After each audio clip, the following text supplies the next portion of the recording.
My account should have at least $50,000 in it, though. Over the past 6 months, substantial amounts of money have been withdrawn several times, thus suspecting unauthorized withdrawals. I reported my concerns at the bank and decided to set up a trap to lure out the perpetrator after consulting with them. I had my suspicions about my husband and sister-in-law, though. The result was astonishing. It has been 2 years since I married my husband, but day by day, my desire to divorce him grows. The compatibility with my husband's family is the worst. His family consists of his father, who is a salaried worker, his mother, who works part-time, and his sister and her husband, who live with their 3 children just a 5-minute walk away. By the way, my brother-in-law is currently stationed abroad alone. On the other hand, my husband and I both work full-time and have no children yet, living in an apartment about an hour's drive from his parents' home. Going back to the time of the family introduction, I thought we could get along well, seeing the family joke around, putting me up on a pedestal while playfully belittling their son. So, we registered our marriage. The wedding satisfied our guests, and afterward, we went on a honeymoon to Taiwan. There, we met an elderly American man at breakfast, who said he had lost the hotel's accommodation benefit coupon, which he intended to use for souvenirs. I haven't used mine yet and have 2, so why don't I give you one? I offered, but for some reason, the man's tone became formal, and he attempted to leave. Suddenly, I noticed my husband glaring at the man with a stern face. The elderly man left the restaurant. My husband yelled, "Why would you easily give something to such a beggar? It's not like he begged for it, and we weren't going to use it anyway. If he's in trouble, we should help," I said, only to be mocked by my husband with a cynical laugh, saying, "Ah, there goes the superhero." I was stunned by his comment and had no such intention. I rushed to put the coupon in an envelope to give it to the elderly man before he checked out. But my husband wrote "charity" on it in big letters. I couldn't help but murmur, "That's so petty, it's embarrassing." Although I managed to give the coupon to the front desk successfully, my husband and I were in a Cold War ever since. I didn't want a divorce right after returning from JFK, but I was anxious about our future on the flight back. Sure enough, problems began with our married life, instigated by my sister-in-law. At the time of our marriage, she was 3 months away from giving birth to twins. For some reason, she asked my husband if she could get my contact information because she had something to consult about. I couldn't imagine what she wanted to discuss, so I deferred my answer.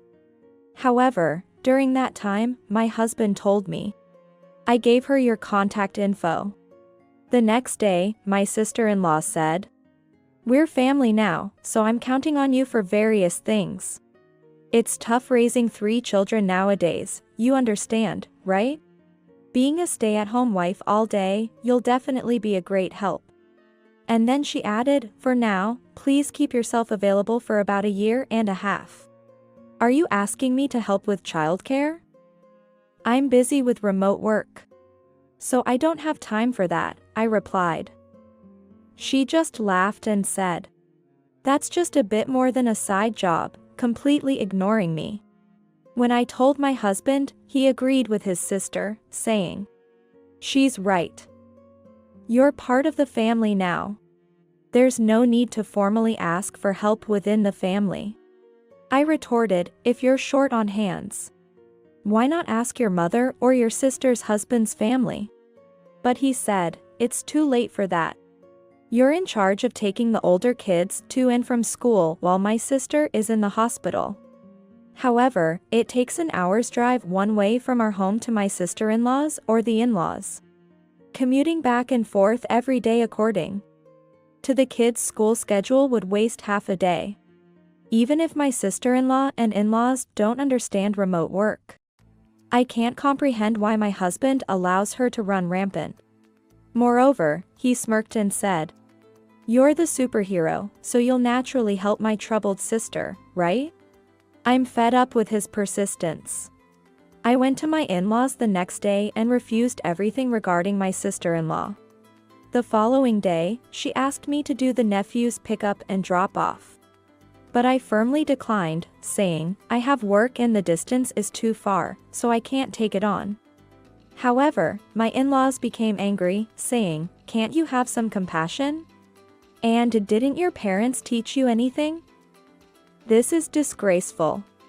To my surprise, they said, a wife is supposed to serve her husband, his parents, and his sister, and live in service to the ancestors. Truth is stranger than fiction. Seeing my reaction, my in-laws seemed to finally realize my mistake and said, as long as you understand, make sure you fulfill your duties as a wife. The insistence from my husband's family, including my husband himself, continued for a year and a half. However, doing so would take more than 4 hours in total for a round trip, greatly affecting my work. When I told my husband, he, not wanting to lose the disposable income, convinced his family to accept my condition of only helping out for the first month after the birth. After a month passed, my sister-in-law began bringing her 3 children to our house every weekend. Water was left running, air conditioning was on in all rooms. The fridge was emptied. Tissues were used excessively, and toilet paper was always down to the roll. My jewelry was gone. Furthermore, my sister-in-law would take my car without asking and go out by herself. She should have at least informed me if she wanted to borrow it. I told her my car insurance doesn't cover accidents caused by anyone other than myself. But she wouldn't listen. Worse yet, my car already had scratches and dents after she used it. Concerned about a potential accident, I messaged my sister-in-law's husband, who had been previously exchanged, but only received scene notifications without any response. Then, my husband and sister-in-law started leaving their kids with me to go out and play. Moreover, their outings escalated. During this time, I had to deal with household chores accumulated over the weekdays, while taking care of 3 unfamiliar children. One weekend, my sister-in-law left her children with me and went out with my husband. However, on Monday morning, as my husband went to work and she finally returned, I went to the bank and saw my balance had dropped to 1 digit. There should have been $50,000 in this account. Looking closely, substantial amounts of money had been withdrawn several times over the past 6 months. Thus, suspecting unauthorized withdrawals, I reported my concerns at the bank and decided to set up a trap to lure out the perpetrator. The following weekend, as usual, my sister-in-law forced childcare upon me and left with my husband. Moreover, that day, my in-laws went on a one-night trip. You should take this as a learning opportunity for future childcare. Right, you're lucky to learn this for free. They said such things. The afternoon after the in-laws went on the trip, I received multiple calls. Ignoring them, I soon received messages and other social media platforms. Reluctantly answering the phone, I was met with a loud voice complaining, I can't withdraw money, what's going on? I couldn't help but feel victorious. When I asked what she meant, she shouted, I mean, I can't withdraw money from your bank account. We can't even pay for our lodging. I calmly asked, what do you mean by my bank account? Why are you trying to withdraw my money? My sister-in-law just cursed in response. Then, my husband intervened, saying, because we were a bit short this month. We didn't have enough credit limit for this trip and decided to pay in cash. But now we can't withdraw the money and are in trouble. I asked coldly, whose bank account is it? It's mine, right? Why would you think you can use it without asking? The line went silent. The next moment, my husband said, that doesn't matter now. If we can't pay, we won't be able to check out or even afford the train fare home. Behind him, the in-laws chimed in, "Let's talk about this when we get back. And just transfer some money to your son's account now." That was an option, wasn't it? I was astonished by this family's audacity. My husband cheerfully said, "You heard them. Transfer about $2,000 to my account now." I replied, "I can't do that. I have to go to the police." Silence fell on the other side of the phone again. After a long silence, "Police? Why? It's normal to file a report if someone is withdrawing money from your account without permission." I laughed, and my sister-in-law exclaimed in disbelief. "What? You're our daughter-in-law. Whatever belongs to the daughter-in-law is for the family's use. You don't even understand that?" I responded, "I don't understand such a nonsensical argument." Then, my father-in-law yelled, "Family members can't commit theft against each other. Are you referring to the exemption for familial theft? Suggesting that theft among family members can't be prosecuted?" I asked, and when he replied affirmatively, I quickly countered, "My sister-in-law and I are not cohabiting relatives, so that exemption doesn't apply." My father-in-law was speechless. When my husband asked if I intended to sue his sister, I informed him that, as a victim, I would certainly file a lawsuit.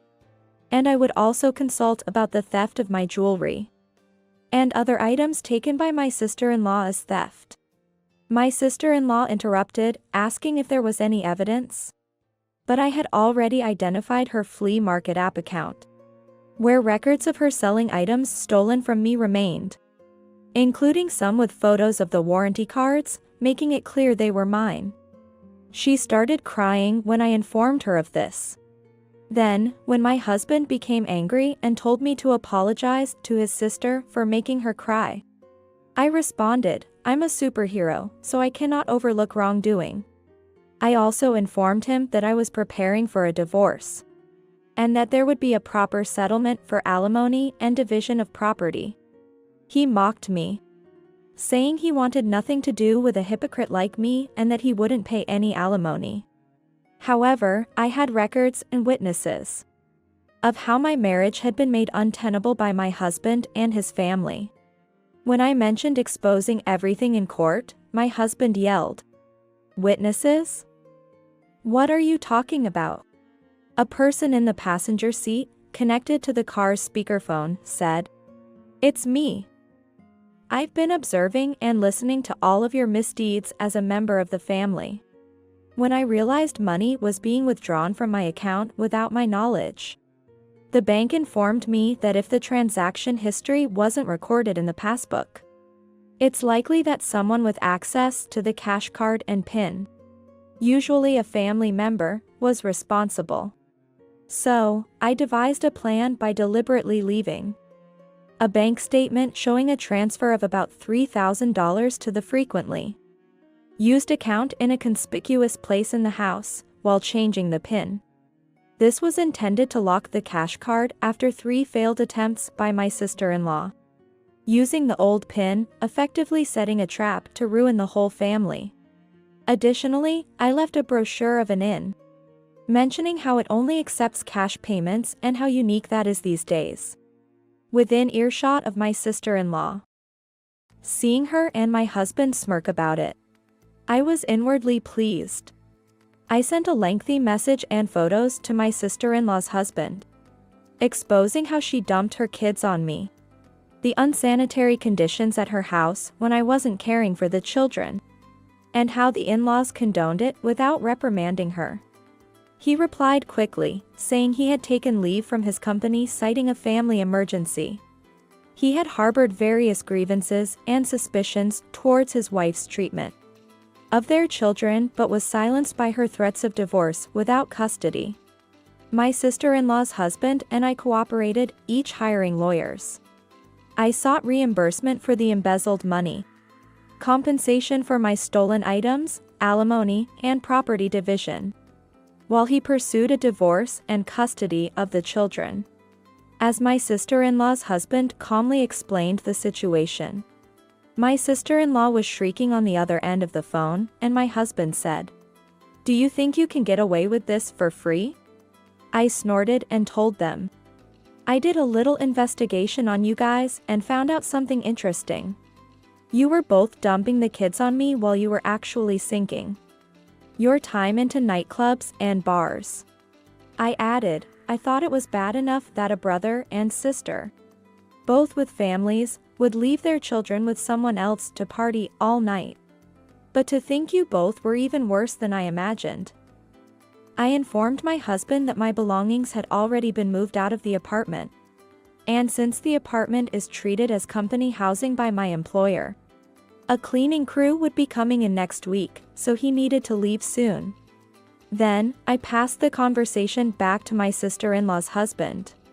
My sister-in-law's husband informed her that he would be taking the children to his parents' house and she would not be allowed to see them.